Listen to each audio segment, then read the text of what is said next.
आप एक्टिंग कर रहे हो पर आपके अंदर से वो फीलिंग्स नहीं आ रही है, वो इमोशंस नहीं आ रही है जो कि सामने वाले ऑडियंस को आप बताना चाहते हो।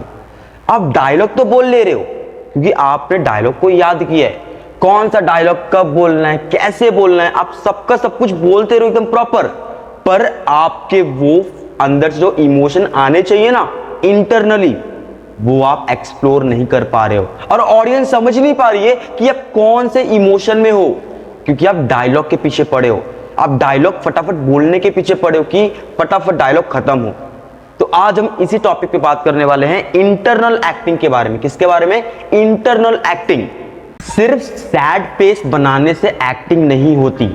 सबसे पहले आप जो भी डायलॉग को याद कर रहे हो ना, उसके इमोशन को समझना बहुत जरूरी है। क्या जरूरी है? इमोशन को समझना बहुत जरूरी है। जब तक आप जो भी मोनोलॉग को याद कर रहे हो उसके इमोशन को नहीं समझते, तब तक आप सिर्फ डायलॉग बोलते हो, ना कि उसके इमोशन को समझ के बोलते हो। क्योंकि जब भी आप कोई भी कैरेक्टर प्ले करते हो ना, तो सामने वाले ऑडियंस को इमोशन समझ में आना चाहिए। क्योंकि अगर आपका इमोशन अच्छा रहेगा तो आप सामने वाले ऑडियंस को पसंद आओगे, और जब आप पसंद आओगे तो नेक्स्ट टाइम से आपको वो दूसरा प्रोजेक्ट भी मिलेगा। क्यों? क्योंकि सामने वाला ऑडियंस आपको पसंद कर रहा है। क्यों पसंद कर रहा है? क्योंकि आपकी एक्टिंग अच्छी है। पर एक्टिंग क्यों अच्छी है? क्योंकि आप इमोशन समझ के बोल रहे हो। तो इसीलिए आप अगर कोई भी मोनोलॉग बोल रहे हो, कोशिश करो कि उसका पहले इमोशन समझो कि उसमें इमोशन क्या बोला गया है, कौन सा इमोशन है। इमोशन समझ के फिर आपको डायलॉग डिलीवरी करना है। जब भी आप अपना ऑडिशन वीडियो रिकॉर्ड कर रहे हो, कोशिश करो आपको अपने रियल मेमोरी का यूज करना है। किसका? रियल मेमोरी का यूज करना है आपको, है ना। अगर आप कोई भी, फॉर एन एग्जांपल, अगर आप कोई भी इमोशन का डायलॉग बोल रहे हो, ठीक है, जैसे कि आप कोई फियर का डायलॉग बोल रहे हो, या हर्ट का, या सैड का, हैप्पी, किसी का भी एग्जांपल हम हैप्पी का लेते हैं। किसका लेते हैं? हैप्पी का।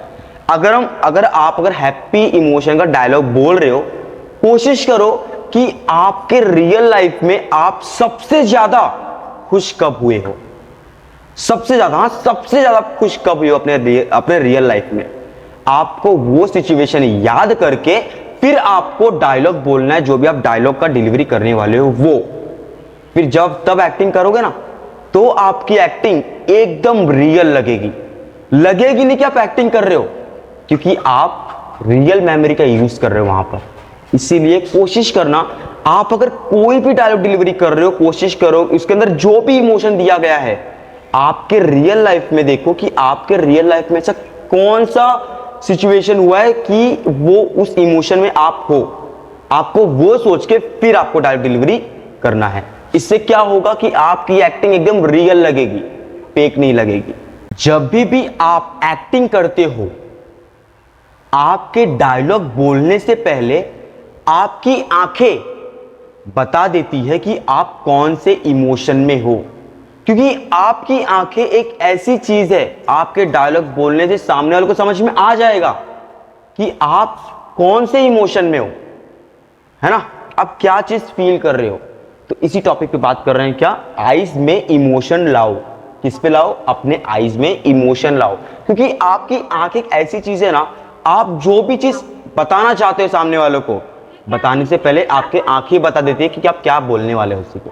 तो इसीलिए कभी भी आप अगर डायलॉग कोई भी पढ़ रहे हो, याद कर रहे हो उसको, कोई भी डायलॉग को, कोशिश करो उसको समझो अच्छी तरीके से, उसके सिचुएशन को समझो कि उसमें कैरेक्टर क्या है, कैरेक्टर क्या बताना चाहता है, वो कौन कौन से इमोशन लाना चाहता है, उसको फील करो। सोचो कि आपके साथ अगर वो चीज रियल में होगा तो आप कैसे बिहेव करोगे, आपका बिहेवियर कैसा रहेगा, है ना। आपको ये सब सोच के फिर आपको डायलॉग डिलीवरी करना है, ताकि अगर आप ऐसे डायलॉग डिलीवरी करोगे ना, तो फिर ऑडियंस समझ जाएगा कि आपके बोलने से पहले वो समझ जाएगा कि आप कौन से इमोशन में हो, है ना। तो आपको ऑडियंस को बताना है कि आप कौन से इमोशन में हो। एक्टिंग के जो बेसिक फंडामेंटल्स जो होते हैं, उसके बहुत सारे वीडियोस मैंने अपलोड कर दिया है इस यूट्यूब चैनल पे। अगर आपको कोई भी डाउट हो तो हमारा जो पहले के वीडियोस है उसमें जाके देखिए कि आपको क्या समझ में नहीं आ रहा है ना। एंड अगर आप सीरियसली एक्टिंग सीखना चाहते हो तो इस चैनल को सब्सक्राइब कर लो, क्योंकि यहाँ पे आपको डेली बेस पे बेसिक से लेकर एडवांस तक आपको free of cost acting guidance दिया जाएगा।